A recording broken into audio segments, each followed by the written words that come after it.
There's something out there. It goes by many names: Sasquatch, Oma, Bukwas, Bigfoot. Considered a myth by some and real by others, it's thought to be either a primitive human or some kind of primate. Most people don't believe it exists at all, but it's oh too real to those who have seen it, and seeing is believing.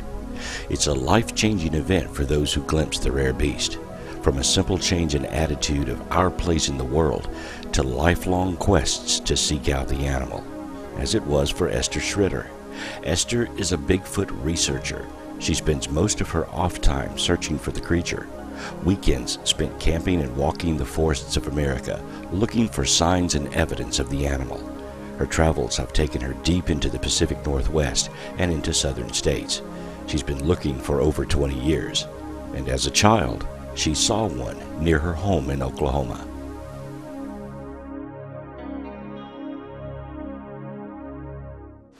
I was probably 3 or 4. I was sitting in my high chair in the dining room. There was the door behind me and then a window right beside me. And we had these old ivory colored drapes. And there was a gap showing through. And I happened to look over. It was night. I don't know if it was before supper or after supper. And I looked out, and the ugliest face I'd ever seen in my life with hair on it was looking back in at me. It reminded me of probably the ugliest person I'd ever seen because it had the humanistic traits. Say 3 or 4, because I was still sitting in a high chair. And I screamed monster, and my brother and my dad got up with the gun and ran outside, and there was nothing there. At this young age, Esther was terrified of what she saw peering in at her through the kitchen window. It would launch a lifelong quest to face her demons and discover what is lurking in the forests of America. Though many ridicule people who have had such encounters, the emotional toll they take on witnesses cannot be denied. As Esther grew up in Payne County, Oklahoma, she had other encounters with the thing in the woods. Next thing I really remembered was my best friend. I might have been about 8 or 9, and she came to spend the night, and it was in the winter time, and their pond was iced over, and we decided to go slide on the pond. And I had a little dog at the time called Hot Dog. He was just a mutt. And he was standing up on the dam and looking at something on the other side of the dam, because the creek bottoms was right below that dam. You know, his hair stood up and he was growling. And Renee was my friend's name. Well, me and her ran over. We were gonna see what the dog was growling at. And all of a sudden, we get the loudest, most horrendous siren-type scream that you'd ever heard. And we took off running. The dog was right on our tail, and the dog had its tail between its legs and kept looking back. And we ran all the way back to the house. And, well, needless to say, my best friend never spent the night with me again because she said that we had monsters. Esther never associated the monsters in her life with Bigfoot. With no one to talk to about her encounters and no information about the creatures, she became more reserved and fearful of the night. At the time, I didn't know what Bigfoot was, Sasquatch. I don't remember when I watched the movie Legend of Boggy Creek, but the description that they described on it was what I related it to from then on.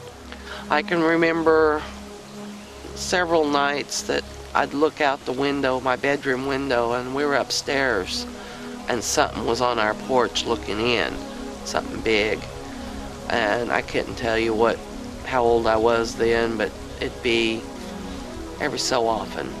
But I was just scared a lot. You know, I didn't want to sleep by the windows anymore. I found a nice quiet corner somewhere. With age comes maturity, and as Esther became a teenager, she gathered the nerve to venture into the woods surrounding her house, sometimes even camping out. It was then she found the first physical evidence of the creatures in the woods. When I was 12, I think I played in a nest or a shelter.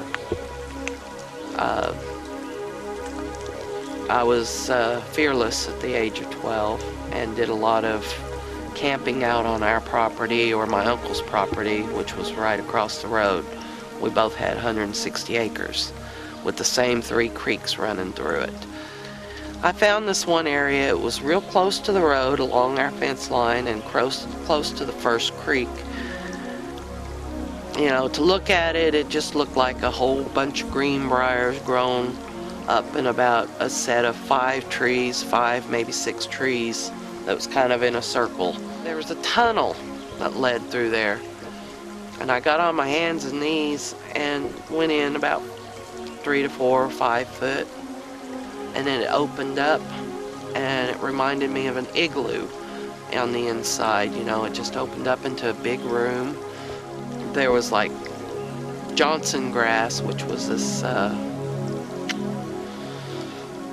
don't know, it kind of reminds you of prairie hay or something, or wheat, wild wheat or something. Everybody chews on it. You know, it looked like something had been bedding in there. And with me not knowing anything at the time, and there was like 3 areas of peepholes. One looked directly over the creek, one looked over the road, and then the other one looked directly at our house. And you wouldn't notice it from the outside either. You know, something to camp out there all the time. Crazy kids.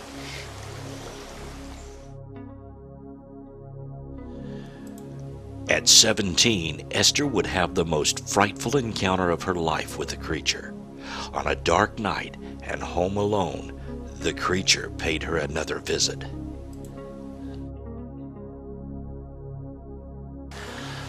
And I was almost 17. One night I was sitting watching TV and I kept hearing some noises outside the house, banging noises and stuff. I turned off the TV, turned off all the lights inside the house, and turned on the outside lights. We had one in the same dining room area and one in the back, which had the back side of the house lit up pretty good. I kind of crawled on my belly to look up in the same window that I had the sighting as a child, and it was unbelievable. There was a hairy man-like creature standing out there, but its shoulders come up to our door frame, and it was hunched over, and the doorknob was wiggling, and we had no locks on the door, and there was no screen on that particular door. I got up real fast, ran through the back door to the back door where the car was parked, and instead of backing up like normally, I just drove through the yard, and the thing crossed in front of the car, headed down toward the creek, and I headed for town. It was just wiggling the doorknob. I don't know if it was trying to get in. I imagine if it wanted in, it would have came in, but it scared me enough to get the heck out of there. The thing scared me.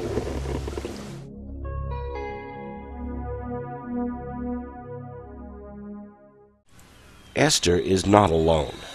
Many people have had experiences with Bigfoot.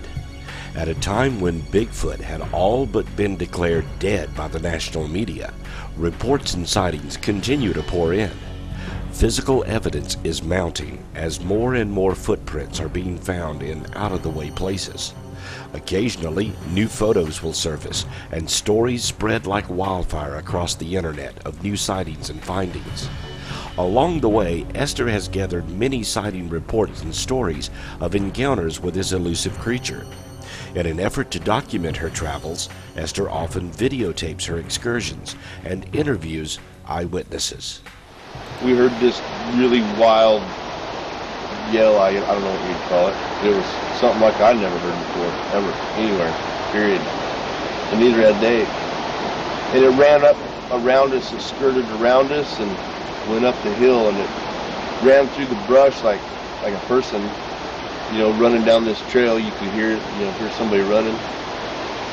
But it was at night and we couldn't see because the mortar just went off, and we were all looking at the flash, and we heard that. We're like, whoa, what the hell was that? And Greg lit another one off, and we heard two more, or one more, at least one more, and they were young ones down in the same spot where we heard the first sound.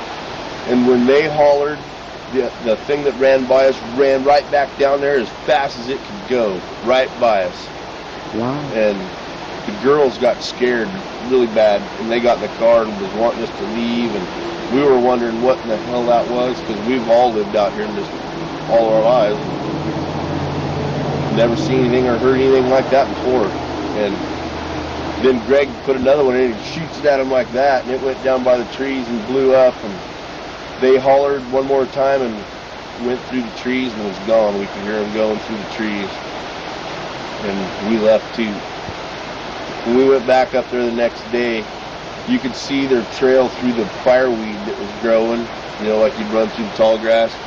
No real footprints to speak of except for where they mashed the grass down, and they were pretty good steps in between, bigger than we could jump, and I'm 6'1".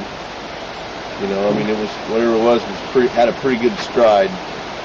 We found 11 tracks altogether, printed this one, printed all 11, got cast of them. This one is 15 inches long, 7 inches wide. You can see the physical lines in it and everything. There was one cow print, approximately 4.5 to 5 inches long in the group. I've been basically looking for them for about 11, 12 years, and found several prints. I've seen 3 in my life. One night, there was something that would make 2 taps on this side of me in the woods, and immediately it would be answered by 3 taps on this side of me, and that was making me a little nervous. And some people were telling me that might be how they drive a deer to a certain place to get ambushed. It drove me back to my vehicle. So in 2004, I was staying at a hunting cabin, and I was hearing some loud wood knocks. It was like a tree hitting a tree, and I heard some other sounds that went along with that. So I came back the next month and I put a game camera out with a motion sensor on it, and come to find out this motion sensor is not working right, because it should take a picture when something's about 20 or 25 feet away, and I got a picture of something that's right in front of the camera, and I have a picture of me in front of the camera the next day because I realized they had taken a picture, and I'm waving my hand back in front of the camera to try to get it to go off. So I feel like I need to send it in and get it repaired just so I can document that it's not working right. But it captured a photograph, and it's just like all of the photographs of Bigfoot. It's a low-resolution photograph, but if you'll just be patient and try to look around, what I think is the fingers of this thing as it's reaching out for the camera, its fingers are right in front of the lens, and when the flash went off, it just washed out all the detail and created a glare. But it's the shape of a finger, and if you'll look around that, you're going to see a female Sasquatch face, and there's a little juvenile there with her that's probably about this tall, and he's looking right at the camera. And I'm just glad to share that with anybody. I'm here to tell you, Bigfoot is real. One night, just after dark, I heard a scream. And I didn't know. I kept listening, and directly it's done it again. And directly it's done it again. And just I said, well, what is that? I never heard it in my life. I've been here all my life. And I got my light and I slipped around out there. And it screamed a few more times. And then I heard it run off. And it run off. It was a four-legged animal running off. I can tell one of them like a deer or something. I could tell this was something. I didn't know what. But it run like a two-legged animal, like a man. It sounded like that. And I went on back to the camp, and we sat there, and directly he slipped back, and he squalled right there at us, just right there. And I got my light, couldn't shine no eyes, looked, and that grandson of mine was out in the trailer asleep, and he broke out of there. It scared him, and he got in the horse trailer and shut the door. I mean, he's scared. Of course, I didn't run or nothing. I was just trying to see what it was, and still didn't know what it was. Still don't. Kind of tell the story that you found it? Well, when I found this, it was up on a tree, like he'd rubbed his back, or whatever it was, it rubbed his back. And I gathered this up, and I give it some more to another guy. Who'd I give it to with him? Oh, over in Honeby, we gave it to him. Yeah, but he, I don't know, it's kind of different. If you feel it with your hand just a little bit there, you can tell it's something different about it, ain't it? Yeah. It's almost human, ain't it? Yeah, it is. It's almost human. You can tell that's not a bear. It ain't coarse like a bear. Whew, Yeah. stinks. Yeah, it stinks. Wow, dang. And I found it upon a tree. It's about 7-8 miles back in these mountains. That stunk. That's bad. I took a whiff of that hair, and oh, God. It I don't smells know. bad. I don't know what it is. But whatever it is, it stinks. Me and my buddy Anthony went and visited my dad up in Chicago, and we were on our way back, and we stopped in Sulphur, Oklahoma, where my grandparents live. They got a little ranch in the Arbuckle Mountains. And we stopped there, and we were eating some brisket, and nobody was home.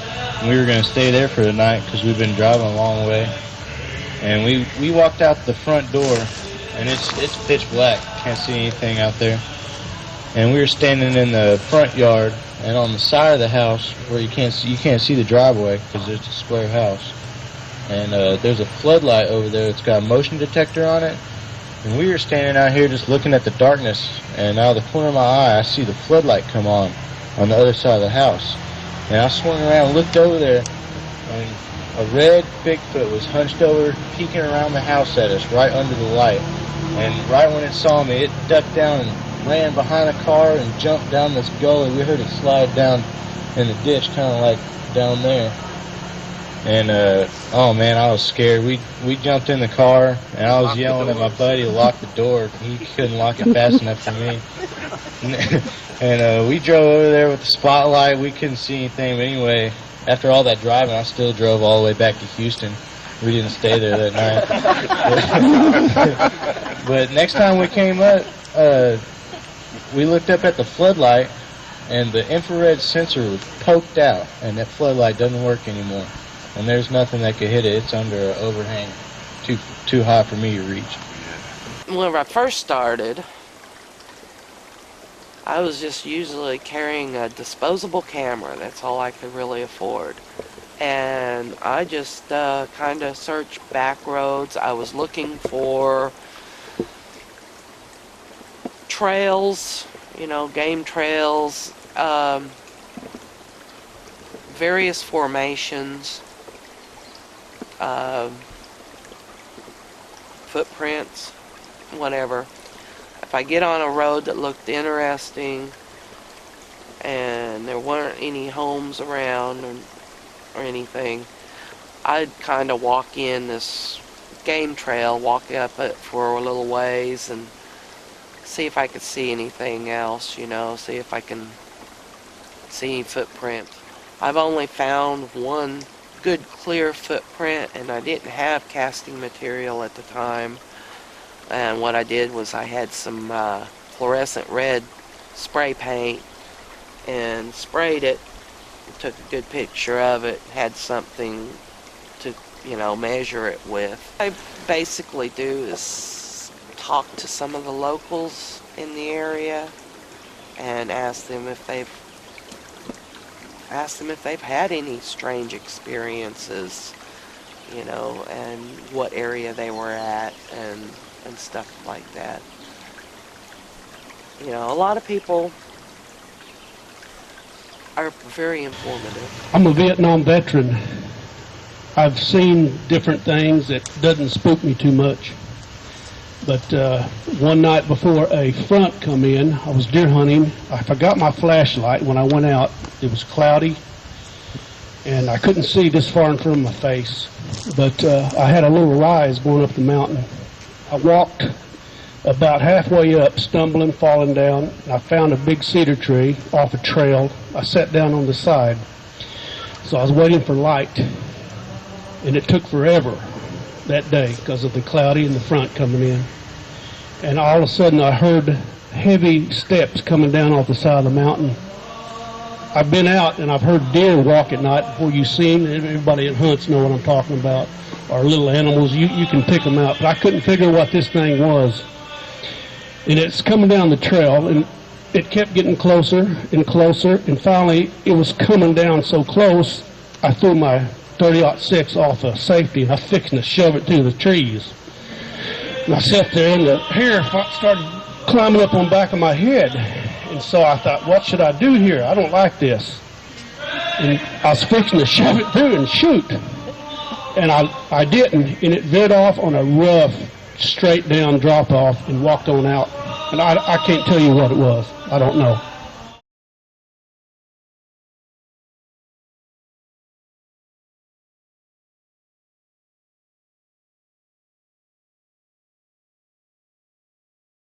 Esther's contacts with Bigfoot were not isolated to Oklahoma. While working in Louisiana as a young adult, she and a friend had a harrowing encounter with something moving through the woods. I went to work seismograph. We were in northwestern Louisiana, and I was brand new at that. I was probably 19. It's my first job in the seismograph field. We were based in Ruston, Arcadia, Louisiana, and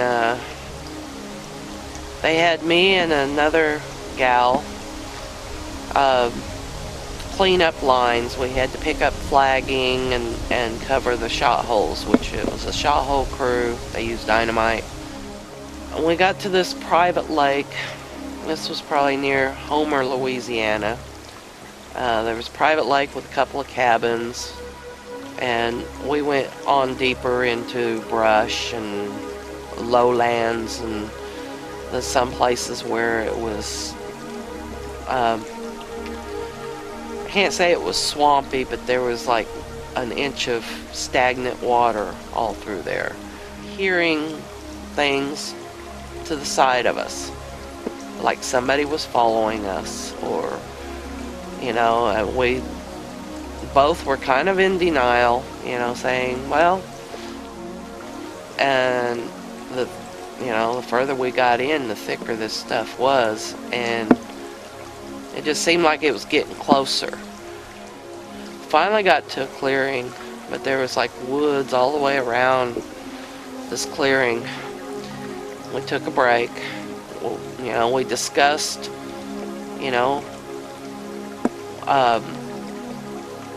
if we thought we were being followed and stuff like that. And this other girl that worked with me, she always wore bright colors and a lot of heavy perfume and stuff, fancy. I thought, well, maybe the boss is watching us, making sure we're doing our job, and we just continued on after we rested some. We probably had about a mile to go, and it was thick woods. At least there was no more water, on the ground and stuff. Something just kept following us, and it seemed closer. And every once in a while, you'd hear like a heavy breath. And how with it being that area stunk anyway, you know, it had a really bad musty odor through the area. And it's like, we started freaking.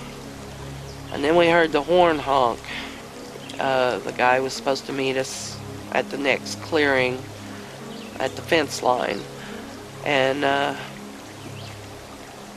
we decided to blow off the flagging, not cover the shot holes, and we just started jogging, running, you know, and we got within sight of the truck driver, and he turned around and his face just went flush white, and he yelled at us, said, "Hurry up and get your, you know what's, to the truck, and don't look back." He said, "Run."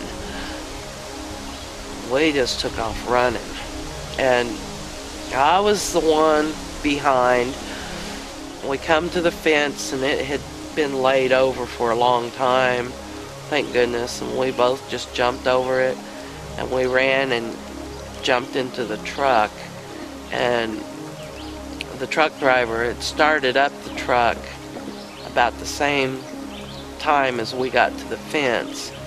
And when we looked back in the woods, there was a figure, you know, on two legs.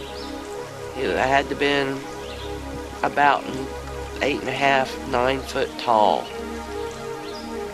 running back into the woods. And then we lost sight of it. It scared the truck driver so bad he peeled out of there, and he got that four-wheel drive stuck because the ground was moist in that area. We all stuck together and never really talked about it. You know, from the time we were there in Louisiana, we were all just kind of glad to get out of Louisiana and went to Texas. There was a time where I had my cousin come down. He was a big burly biker. We sat on the mouth of Stillwater Creek and the Cimarron River, and me and him were, you know, mimicking coyotes that we heard off in the distance. And then we started mimicking the hootie owls, and it all got quiet for a while. Then all of a sudden we heard what sounded like, you know, actual bare feet running down the mud, and it sounded like a pack of apes. You know, it was just like the all the way down Stillwater Creek area. He grabbed the spotlight and started running off that direction. He wanted to see what it was.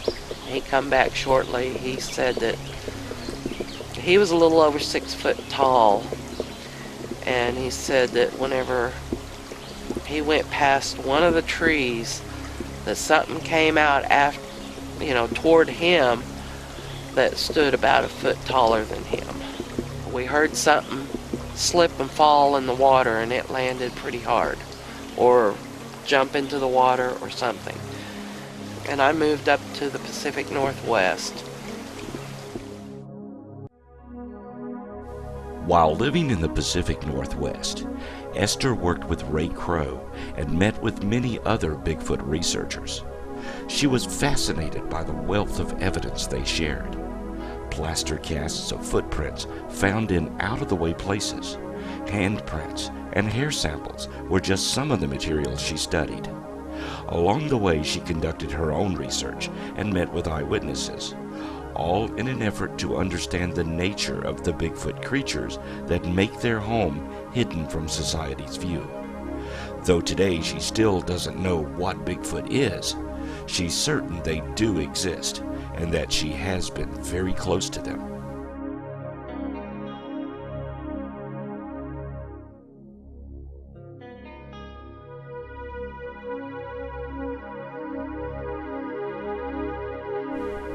With more industry moving in and destroying Bigfoot's habitat, Esther is concerned for the creatures. It's her hope that one day man and Bigfoot can coexist.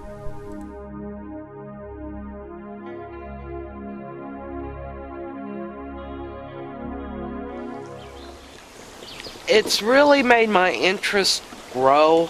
I didn't know who to contact. The legend of Boggy Creek was the only foundation that I ever had. And then I ran into a friend of mine. It's been a little over 20 years. She lives in Coyle now, but we started hanging out in Perkins, Oklahoma, and going along the river. She had had sightings along the Cimarron River there, and we were walking along River Road there, and I took the blanket off of my son and was carrying him and laid it on the car. Whenever I got back, the blanket was gone, and it was nowhere to be found. Esther's search for Bigfoot has taken her across America. She's lived throughout the Pacific Northwest, spending time researching and camping in Oregon, Idaho, and Washington State. In 2005, she returned to her home state of Oklahoma and now researches in Oklahoma and Arkansas. She's been a featured speaker at the International Bigfoot Society meetings hosted by Ray Crow. She's met with Peter Byrne and many other famous Bigfoot seekers, such as Bob Gimlin, who was with Roger Patterson when the famous Patterson-Gimlin film was shot in Northern California in 1967. Over the years, she's made many friends and continues to seek out individuals who share her interest in Bigfoot. A healthcare provider by profession, she's compassionate towards those who have had similar encounters. It's her drive to understand the creatures of the forest that keeps her going. I have not had that much problems with people. I would say 7 out of 10 people will talk about it. I don't know if I'm running into the right people at the right time, or draw of luck, or what. But, most people will. They'll tell me a story or something. Maybe I'm just in the right areas. I don't know. I was laying in bed one night reading, and I could feel somebody looking at me, and I didn't pay it any mind. But then they just kept looking, and the awfulest scent I ever smelled. I can't describe the scent. Anyway, I finally got up and looked out, and I couldn't see anything, of course, so I laid back down and started reading again, and it came back to the window there. But I couldn't, it was dark out, and I had the light on in there, so I couldn't see nothing there. Anyway, that happened. We played cat and mouse game there for about 5 minutes. I get up and look, and they'd moved all the way. Finally, to come back. This happened for 2 or 3 nights. And the last night I told him, whatever it was, I said, you need a bath. You stink. It was an awful smell. And I haven't seen or heard of it since then.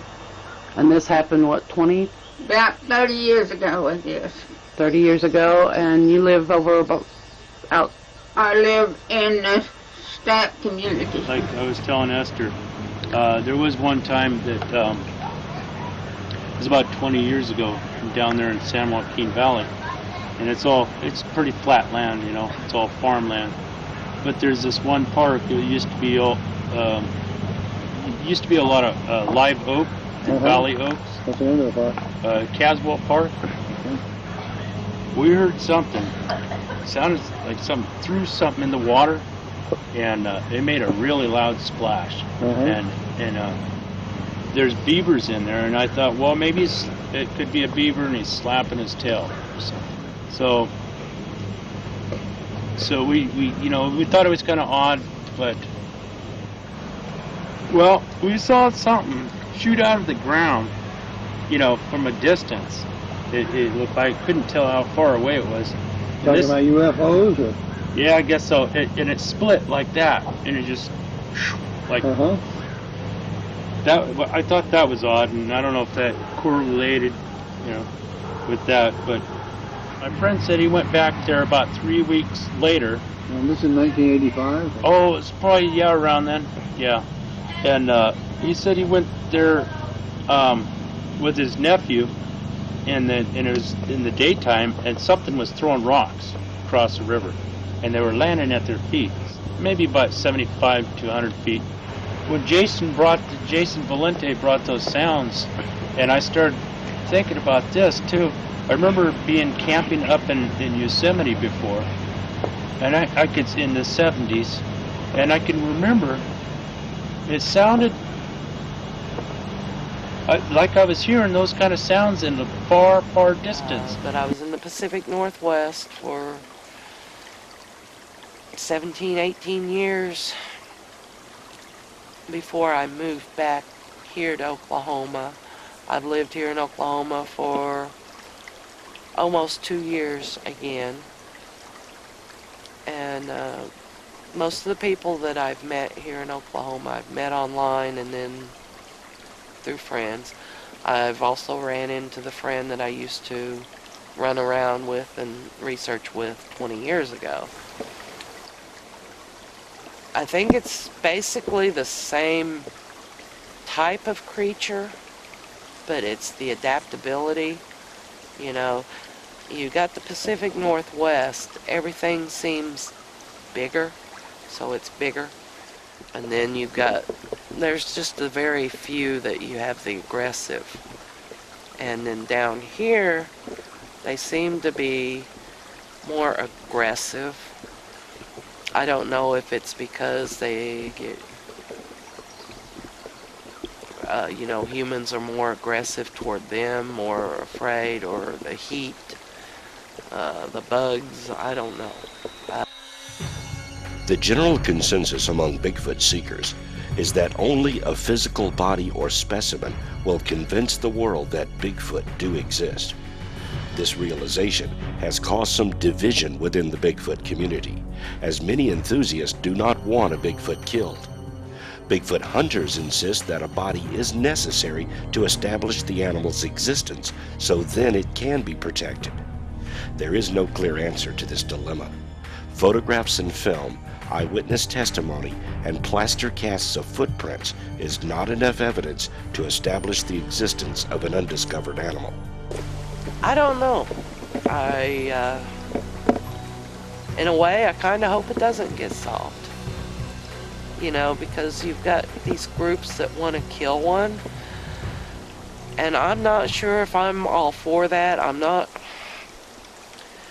kind of neutral about that. You know, I know that it's going to take a body, but I have a feeling it's maybe, I'm trying to think of a word for it, that it may cause more trouble than what it's worth. I think I have my own style, you know. I think when people get famous into this field, they let it go to their head, maybe, or they get a little bit too confident.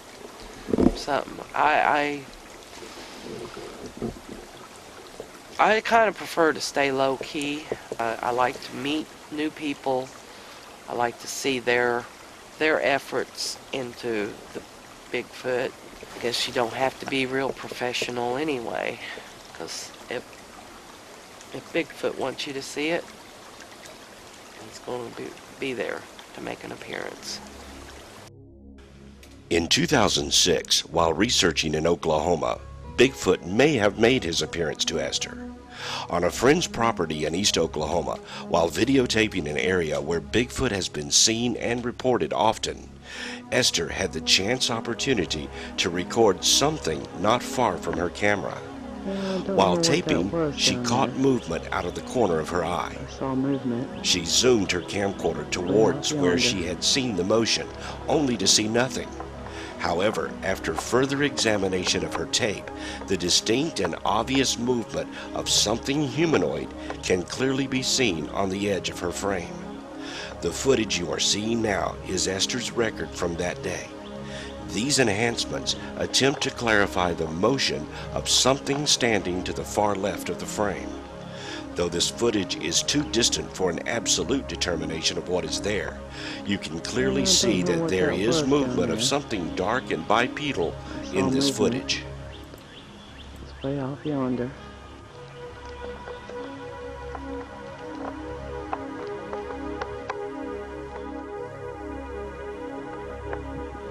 Yeah, I don't know what that was down there.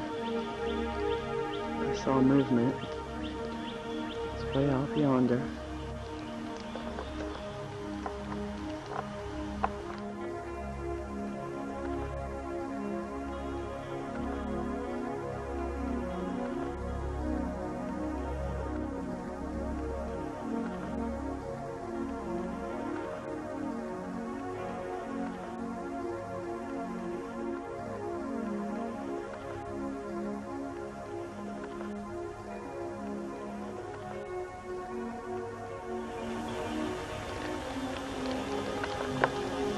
Yeah, I don't know what that was down there. I saw movement. It's way off yonder.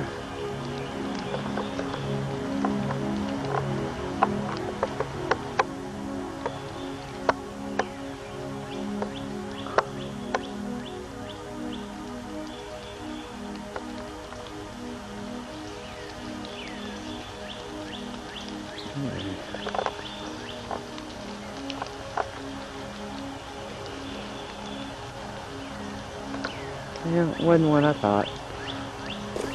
I don't know what's out there. You know, that mystery. You know, what's coming up into the camp. I'd like to be able to continue to, you know, go out and study and, you know, I'm hoping to find my own little hotbed area and be able to sit and do some study of it, you know.